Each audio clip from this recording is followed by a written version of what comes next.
আল্লাহর হুকুম বাদে বলে গাছের পাতাও নাড়ে না। আল্লাহ বলে সবার খাওয়াই। আল্লাহ কি করে খাওয়াই আমি আজকে দেখবো।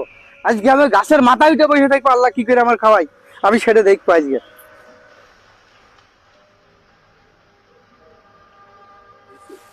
অনেক জায়গায় তো ঘুরলাম, আমার মনে হয়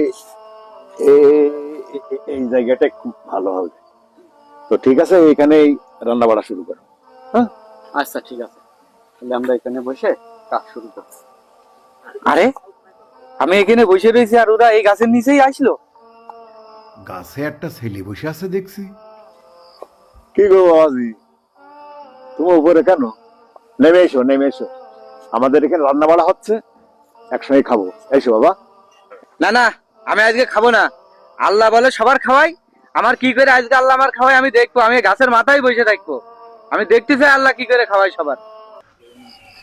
কাকা, আমরা সারা দেশ ইসলাম প্রচার করে বেড়াচ্ছি, আর এই ব্যক্তি আর আমি একটা কথা গেল, আপনি তার একটু বুঝ দেন, সে তাহলেই তো বুঝে ফেলবে সব। যেহেতু সে আল্লাহর কথা বলেছে, আল্লাহই তারে খাওয়াবে, এটা মনে একিন রেখো। ঠিক আছে, আল্লাহ চাইলে সবই পারে, ইনশাল্লাহ আল্লাহই ব্যবস্থা করে। আলহামদুলিল্লাহ, রান্নার কাজ শেষ। কাকা, আমরা তো মানুষ মাত্র চাই, কিন্তু আপনি যে রান্না করছেন এ তো 15 জনেও খেয়ে শেষ করতে পারবে না। বাবারে, এখানে যেহেতু রান্না বাড়া হচ্ছে, আশেপাশে মেহমান পাওয়া যাবে না, এই জন্যই বাড়তি খাবার একটু রাখতে হয়। এটাও একটা সুন্নাত। রান্না তো কমপ্লিট আল্লাহর রহমতে, গোছগাছ করে আমরা খেতে বসে যাই। এই বাঘ বাঘ! ওরে আল্লাহ, ওরা তো সবাই দৌড় মেরে বেঁচে গেল। এখন লাভলি তো বাঘে আমার খেয়ে ফেলবে না, তার চেয়ে ভালো আমি এখানেই বসে থাকি।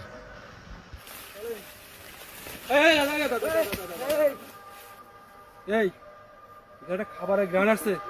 এই দেখতো কোনতে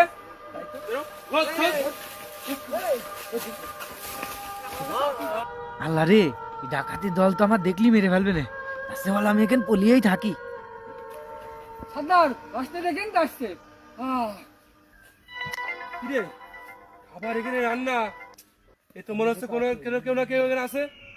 সবাই যা যাবেন সিজে পর এক কিরা আছে এক।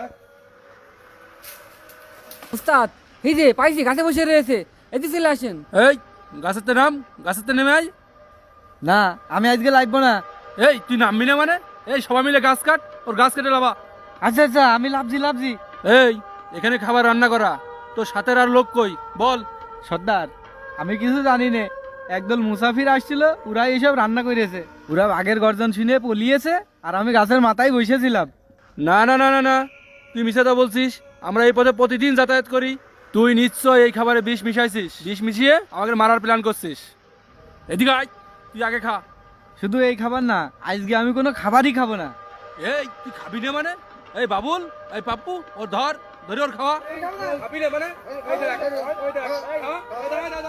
এই খাওয়া, ওর জোর করে আরো খাওয়া। এই নে খা, তোরা গলা বন্ধ খাই। ও খাবে না, ও ধরের তো একবারে মাথা আলাদা করে দেবো একবারে। হ্যাঁ, আল্লাহ এখন খাওয়াই, গলায় দাসা ধরেই খাওয়াই, আজকে আমি বুঝতেই পারলাম। কি ব্যাপার, ওর জোর করে খাওয়াচ্ছ? আমরা ভাবিলাম এখানে যেহেতু ও ছাড়া আর কেউ নেই, ও রান্না করে বিষ মাখিয়ে আমাদের সবার মারার প্ল্যান করেছে, এই জন্যই ওর আগে খাওয়াচ্ছে। এরা কিন্তু আমার বলছিল যে আমরা লোক কম, এত রান্না করছেন কিসের জন্য। ইয়াস, বিল্লাল, এবার দেখলে তো আল্লাহ কিভাবে মেহমান জোগাড় করে দিল। সর্দার, এবার আসো, আমরা সকলে একসঙ্গে মিলেমিশে খাই। আল্লাহ তাআলা চাইলে এমনই কিছু করতে পারে যা মানুষের ধারণার একেবারেই বাইরে।